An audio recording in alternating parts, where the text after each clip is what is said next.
big day for me personally. You know what I mean? I've been wanting to do this particular design on a vehicle of my choice for a long time.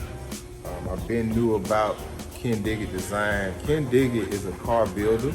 I just think Kindigit is another Chip Foose, but he's up-tempo. Obviously, Chip Foose is an animal.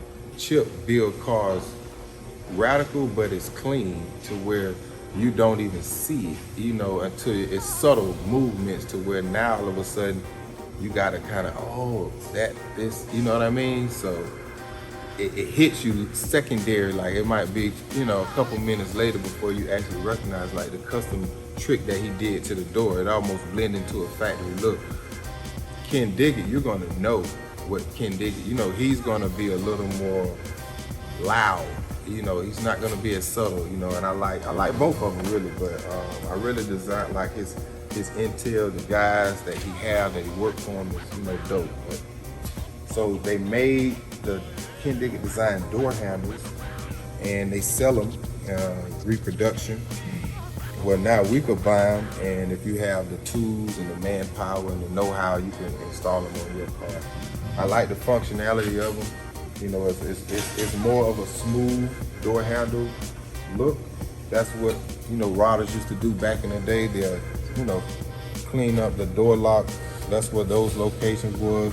And, you know, basically weld up where the handle was, and then you'll put a popper in, it'll just be smooth. Where you have the smooth look, but you also have the functionality of the door handle. You know, this is tape because it's chrome. You have an option of painting it or chroming it, you know, gold plating, whatever you want to do to it. You know, so I really like it. I really like the finish on you know, the finish and fitment after it was installed on the car, the functionality of it. I really like it. So we're gonna take you through a couple steps. Mr. Rich did an amazing job to get us to this point. Just to kind of show you what we did. A lot of people probably gonna, you know, cringe at, you know, prices, $650, $700 for a pair of hinges, and then, you know, another 10 to 15 hours, sometime more, you know, actually getting it to function the correct way and welded in properly, you know, so that can get pretty costly. You can have up to $3,000 in a pair of handles being installed on your car. But the look and fitment of them is, you know, second to none. Like I really like how clean, elegant. You know, there's a couple different designs. We went with the straight bar type because of the straight lines. I thought that was good, but it's a couple little, you know, spoon looking ends to where to have a more traditional look like a handle. But I really like the bar straight style. So check out the video. We're gonna show you some tricks. VTSV Auto.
Much better.